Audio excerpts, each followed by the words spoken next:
Everybody, if you have questions, just go ahead. Namaste, Francis. Yes, Gayatri. Francis, my question is, one, we are being, when we are listening to you or in satsang or even at moments with oneself, there is some understanding. And sometimes it just takes less than a moment. I noticed, like yesterday, day before yesterday, I was told that the neighboring house, there are 5 people that have tested with COVID and they're not informing anybody in the neighborhood. They're continuing to go for walks. So I just noticed that where does it go in that moment suddenly? One's awareness of oneself as being awareness at that moment, or is that normal to think about physical concerns in this given environment, or does that mean we have immediately taken ourselves to be a separate self? No, I mean, we are open to whatever information we get from the world, from our body, and from our mind. And we look at this as a totality of the situation, which is presenting itself through those channels. And upon contemplating the totality of the situation, our intelligence, our love, our sense of beauty will guide us about what to do. So you do the intelligent thing. If you know that people are infected next to you, you don't come close to them. That's very simple. Yes, completely. You're absolutely right, Francis. I'll be a little more specific. What I'm saying is that when I'm being told that they are purposely not informing people so that they can continue to walk around and they're not honoring the quarantine. So that kind of felt not nice to hear that. And the people who are telling us this are talking about this is politics, and I don't think politics is important right now anyway. So it didn't feel nice to hear these things. So I mean, when we don't feel nice, is that a personal identification, or No, do we get caught up in the mind? It can be outrage when you see non-loving behavior or antisocial behavior. You are outraged. What you do about it, it depends. It depends. If you are a policeman, you go and give them a fine. If you are a neighbor, you avoid getting close to these people. So what you do, it may differ depending on your own position in the situation. Right. So having an aversion for lies and politics and finding these things a little uncomfortable is not like a personal dislike. I mean, having a dislike for hypocrisy, which is so widespread among politicians of all sides, I think it's a very natural reaction. Natural aversion for liars, for hypocrites.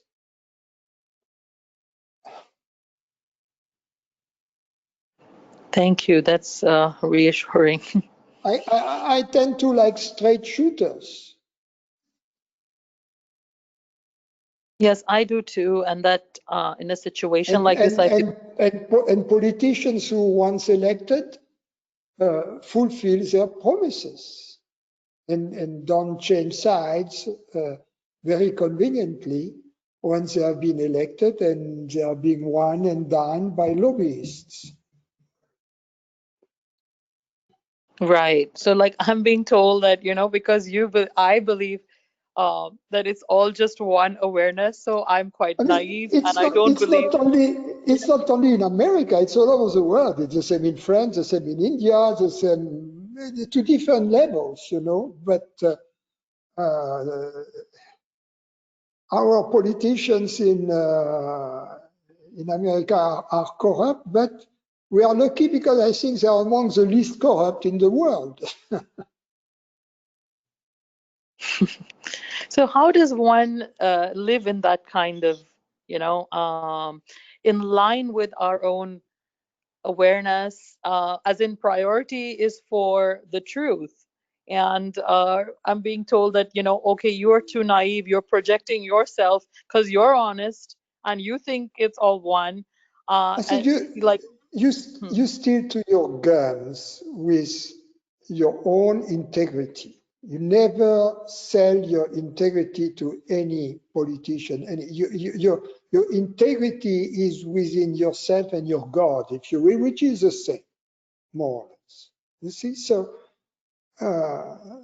if you are a sage, if you are in wisdom, you stick to your own integrity. If you are religious, your integrity, your allegiance is to God. So these are, and if you are not, allegiance to at least moral values. So it depends on, but not allegiance to people, not allegiance to ideologies, not allegiance to fights and. yes. And if this allegiance for the truth, as you rightly said, Francis, if it leaves you isolated and ostracized by your own family, and it becomes difficult, we can say that, oh, it doesn't matter. But sometimes we do get emotional because there's a lot of love. It shouldn't matter. I mean, love is love. Love remains. People who love you will keep loving you.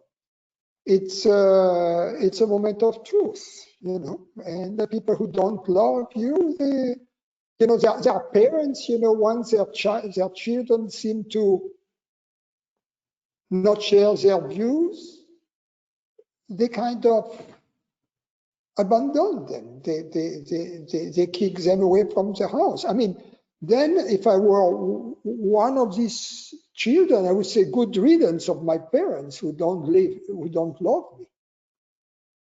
You see, so there are moments of truth in life. And we have no business being with someone who doesn't love us, no matter how close they are related to us by the blood. Yes, I completely agree with you, Francis. Because ultimately, our parents, what really makes our parents is not the fact that of the genes we share with them. Our real parents are the ones with whom we share the love. And for most of us, we have been loved as children by our mother, our father. I mean, of course, they were not sages. They were in ignorance also, but they loved us for most of us. But there are cases where, unfortunately, it's not the case. So, and then at some point you realize your parents have become your children. In other words, the parents who wanted to be seen as in their absolute divine perfection by their children, like everything they would say would be like a gospel. That was a lie. They were human after all. And then at some point we realized that. And at some point we realized they were in ignorance. So not only were they human, but they were also in ignorance. At that moment, they become our children. There is an inversion of the roles being played, if you will. Right. What helps us, Francis, in this journey sometimes when you just want to stick by the truth? Sometimes you do feel, isolated when you're completely emotionally cut off from the people that you knew growing up all along, and you choose to stay with the truth. But sometimes you still feel a little isolated. You see, the most important thing about the truth is that you don't speak the truth. You don't. You never speak the truth. You just do the truth. In other words, you act according to the truth without saying a word about the truth.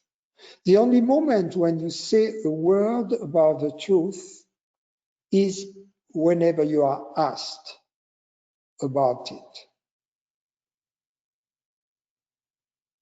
And when you're not asked about the truth, you answer on the level on which the question is being asked. And the answer has to come from a place of love, intelligence, and beauty. But not talking about the truth, not talking about God, not talking about all of that, not talking about non-duality and Advaita Vedanta, even in India. No, just be a normal human being, but within you, you know the truth and you let the truth guide you, but you don't become a preacher. You apply the truth to yourself. And because that's the most potent, the most powerful way to communicate the truth, is to be silent about the truth. Because your action, they speak very loudly. They are much louder than your words. So don't try to push other people around. Don't let people push you around either. Respect them and make sure that you keep your integrity. Respect the awareness in them, honor the truth in them, honor the awareness, the divine spark in them, and honor it also in you.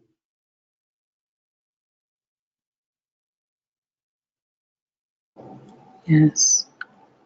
And in the relative truth, in keeping the integrity of the relative truth, not in terms of speaking our truth, but like in these type of situations where you know that, Don't you need to act. Never come from principles. That's a problem. Because you say, oh, this person acted like that. They shouldn't have. That's coming from principles, the should and shouldn't, the do's and don'ts, the yamas and niyamas, yamas and niyamas, right? All of that. No. Look at every situation being fresh and new from this vantage point. It's new. Don't bring the past. Don't bring the do's and don'ts. Don't be offended if there is transgression of the rules.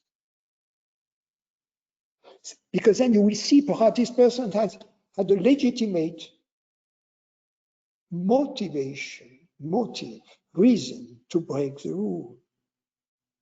Or perhaps this person wasn't, due to her or his conditioning, didn't know the rules they were breaking. So then it will dictate a different type of reaction from you, a loving one, an intelligent one. So never come from principles. People are very proud about, I have principles. I don't have principles. Well, yeah, it's stupidity. Rigidity is stupidity. Right. And in this situation, how would you react when you know that it is the safety of the entire group of people, residential area, and the welfare association is not telling people because the person whose house is affected is part of that welfare association, and they're not informing people, they're not allowing them to know so that they can take precautions? Well, how would you respond without principles and rigidity and this situation? I don't know the situation. I am not in this situation. I don't know how far these people are from you. I don't know what the neighborhood looks like. I don't know what type of relation you have with these people and with other people in the neighborhood. I don't know what the past history of the neighborhood is. I don't know what the rules in India and in your town, in your neighborhood are. So I cannot give you an answer. You know, that's precisely the point I'm making, is that the situation is fresh and new. If I would give you an answer, I would answer from principles. I don't know. Right. I'm trying to check myself on acting from I can tell principle. you, if something happens in my neighborhood, if my neighbor over there, I hear about that, what would I do? In my case, I would do nothing. Because the houses here, they are like at least 300 feet or 300 feet apart from each other. So,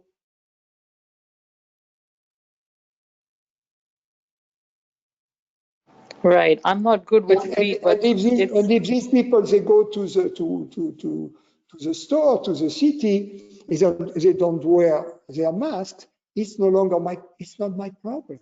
It's a problem of the store owners to tell them, please don't enter my store without a mask or whatever. So each situation is different. I cannot answer that.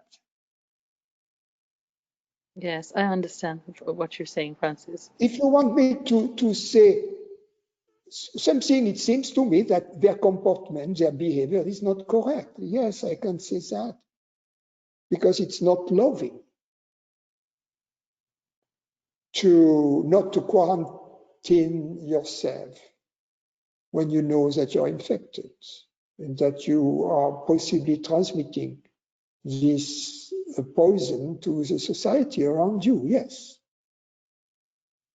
That's not, for me, it comes from ignorance, but I don't judge ignorance either. Why should I judge ignorance? I'm just practical. In other words, given a situation, yes, okay, there is ignorance, that's fine. But welcome to the world. There is ignorance everywhere. So what it boils down to then is, practically speaking, what can we do? And then the answer to this question is dependent upon the particulars, the context of the situation, which I don't know. Yeah, thank you, Francis.